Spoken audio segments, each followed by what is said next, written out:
আসসালামু আলাইকুম ওয়া রাহমাতুল্লাহ। ইন্নাল হামদালিল্লাহ ওয়াসসালাতু ওয়াসসালামু আলা রাসূলিল্লাহ। সম্মানিত দিনী ভাই ও বোন, আজ আমরা জাবালে সুর বা সাউর পর্বত নিয়ে আলোচনা করব, যে পর্বতের গুহায় আল্লাহর নবী সাল্লাল্লাহু আলাইহি সাল্লাম হিজরতের সময় আশ্রয় নিয়েছিলেন।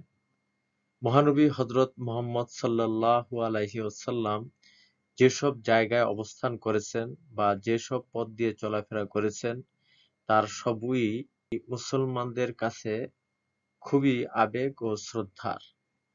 এমনই এক স্থান জাবালে সুর বা সাউর পর্বত, কারণ এতে আছে গারে সাউর বা সাউর গুহা।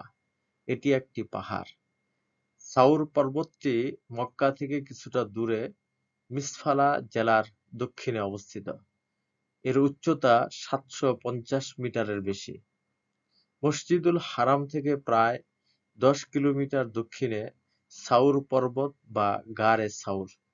পর্বতের চূড়ায় অবস্থিত গুহাটি ছিল মাত্র ২ বর্গমিটার প্রশস্ত, যেখানে নবী করিম সাল্লাল্লাহু আলাইহি সাল্লামের সাথে হিজরতে ছিলেন হযরত আবু বকর রাদিয়াল্লাহু আনহু। মাত্র ৩ দিন ও ৩ রাত অবস্থান করেছিলেন। তখনকার প্রায় ৫০০ কিলোমিটার দূরের পথ। মদিনার অবস্থান ছিল মক্কার উত্তরে, অথচ নবীজি গিয়েছিলেন দক্ষিণে। এতেই বোঝা যায় তিনি কৌশল অবলম্বন করেছিলেন। নবুয়তের অষ্টম বছর মক্কার লোকেরা ইসলাম ও মুসলমান তথা প্রিয় নবী সাল্লাল্লাহু আলাইহি ওয়াসাল্লামের সঙ্গে চরমভাবে বিরোধিতা শুরু করে। পরিস্থিতি এমন ভয়াবহ ছিল যে প্রিয় নবী সাল্লাল্লাহু আলাইহি ওয়াসাল্লাম ইসলামের অধিকাংশ অনুসারীকে মদিনা সহ অনেক অঞ্চলে হিজরতের নির্দেশ দেন, আর তিনি মহান আল্লাহর নির্দেশের অপেক্ষায় থাকেন। অবশেষে ৬২২ খ্রিস্টাব্দে প্রিয়নবী সাল্লাল্লাহু আলাইহি সাল্লাম মক্কা থেকে মদিনায় হিজরত করেন। মক্কা থেকে রাতের বেলা হিজরতের পর প্রথম মঞ্জিল ছিল জাবালে সাউর এর গুহা, যেখানে প্রকাশ পেয়েছিল ৩টি অলৌকিক ঘটনা, যে কারণে মক্কার শত্রু বাহিনী এই গুহাকে সন্দেহ পোষণ করেনি। ১.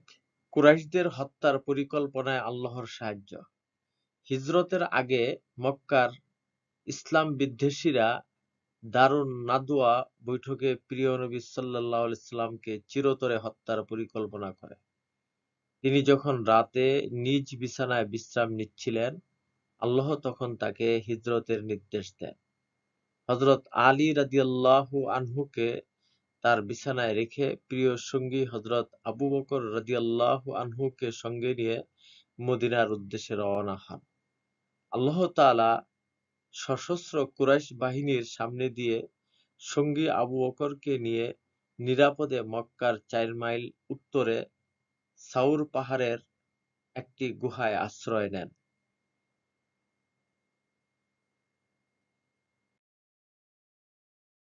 সেখানে সে রাতে প্রিয়নবী সাল্লাল্লাহু আলাইহি সাল্লামকে চিরতরে হত্যার জন্য তার ঘরের চারদিকে শত্রু বাহির টগবগে যুবকরা অপেক্ষা করছিল।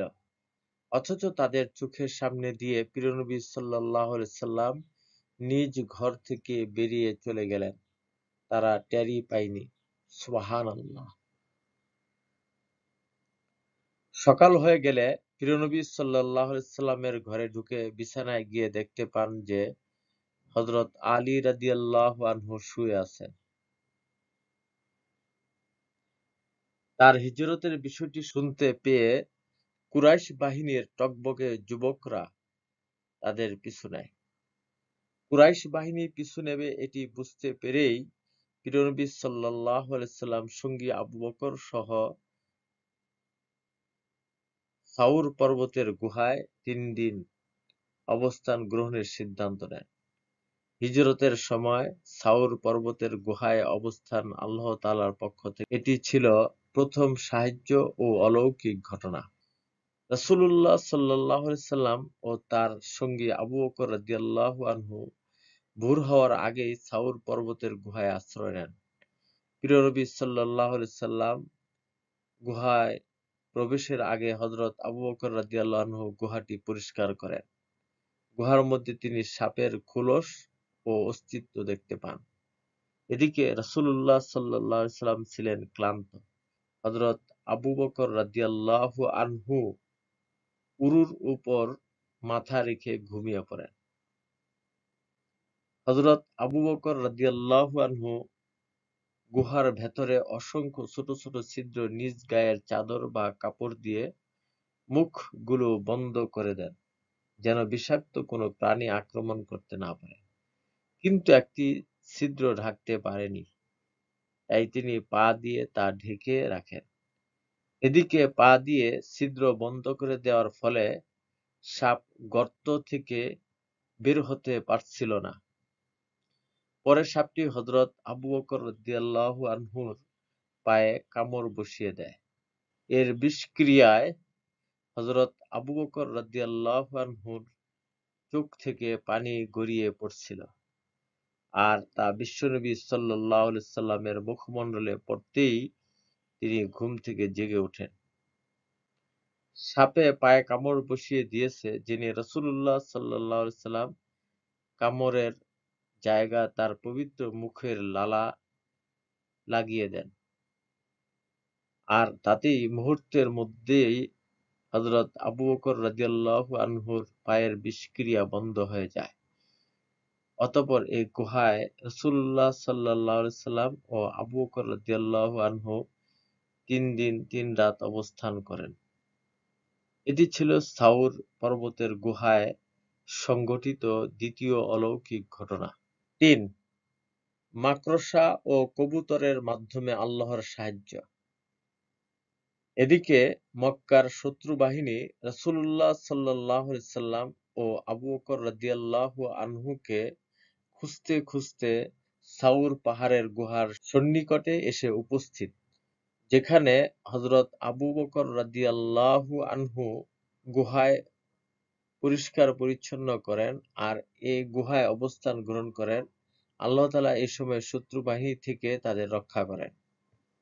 আল্লাহর হুকুমে ওই গুহার মুখে মাকড়সা এমনভাবে বাসা বেঁধে রাখে আর কবুতর এমনভাবে বাসা বেঁধে তাদের ডিমে তা দিতে থাকে যাতে কোনো মানুষ প্রবেশের চিহ্ন অবশিষ্ট থাকে না। কুরাইশ শত্রুরা গুহার কাছে এসে মাকড়সার বাসা এবং কবুতরের ডিমে তা দেয়ার বিষয়টি দেখে তারা মনে করেন যে এ গুহায় কোনো মানুষের প্রবেশ করা সম্ভব নয়, তাই তারা গুহায় প্রবেশ না করে চলে যায়। এটি ছিল সাউর পর্বতের গুহার তৃতীয় অলৌকিক ঘটনা, যার মাধ্যমে আল্লাহ তাআলা তার প্রিয় বন্ধুকে হেফাজত করেছিলেন, যার ফলে ৩ দিন ৩ রাত অবস্থানের পর সাউর পর্বতের গুহা থেকে সফলভাবে নিরাপদে পবিত্র নগরী মদিনায় হিজরত করতে সক্ষম হন। সে সময়ের ঘটনা বর্ণনায় হাদিসে এসেছে, হযরত আনাস রাদিয়াল্লাহু আনহু বলেন, হযরত আবু বকর সিদ্দিক রাদিয়াল্লাহু আনহু আমার কাছে বর্ণনা করেছেন যে আমি রাসূলুল্লাহ সাল্লাল্লাহু আলাইহি সাল্লামের সঙ্গে সাউর পর্বতের গুহায় ছিলাম। আমি মুশরিকদের পদচারণা প্রত্যক্ষ করছিলাম। আমি বললাম, ইয়া রাসূলাল্লাহ সাল্লাল্লাহু আলাইহি সাল্লাম, তাদের কেউ যদি পা উঠায় তাহলেই আমাদের দেখে ফেলবে। তিনি বললেন, আমাদের দুজন সম্পর্কে তোমার কি ধারণা? আমাদের তৃতীয় জন হলেন আল্লাহ, অর্থাৎ তিনি আমাদের সাহায্যকারী। বুখারী ও মুসলিম। সে সময় সম্পর্কে আল্লাহ তাআলা বলেন, যদি তোমরা তাকে অর্থাৎ রাসূলকে সাহায্য না করো, তবে মনে রেখো আল্লাহ তার সাহায্য করেছিলেন। যখন তাকে কাফেররা বহিষ্কার করেছিল, তিনি ছিলেন দুজনের একজন। যখন তারা গুহার মধ্যে ছিলেন, তখন তিনি আপন সঙ্গীকে বললেন, বিষণ্ণ হয়ো না, আল্লাহ আমাদের সাথে আছেন। অতঃপর আল্লাহ তার প্রতি স্বীয় সান্ত্বনা নাজিল করলেন এবং তার সাহায্যে এমন বাহিনী পাঠালেন যা তোমরা দেখনি। বস্তুত আল্লাহ কাফেরদের মাথা নিচু করে দিলেন, আর আল্লাহর কথাই সদা সমুন্নত এবং আল্লাহ পরাক্রমশালী, প্রজ্ঞাময়। সূরা তাওবা আয়াত 40। হিজরতের সময় জাবলে সাউর বা গারে সাউরের এই ঘটনা ছিল আল্লাহর পক্ষ থেকে সুস্পষ্ট মুজিজা বা অলৌকিক ঘটনা। আল্লাহর অনুগ্রহে যা তাদের উভয়কে শত্রুর আক্রমণ থেকে হেফাজত করেন। এ থেকে বোঝা যায় মহান আল্লাহ সাহায্য ও সফলতা দানের নমুনা এমনই। আল্লাহ তাআলা চাইলে কঠিন বিপদেও তার প্রিয় বান্দাদের হেফাজত করতে পারেন। আল্লাহ রাব্বুল আলামিন আমাদেরকে এর মাধ্যমে সর্ব অবস্থায় আল্লাহর উপর ভরসা রাখার তৌফিক দান করুন এবং আমাদেরকে নিরাপত্তা ও হেফাজত দান করুন। আমিন।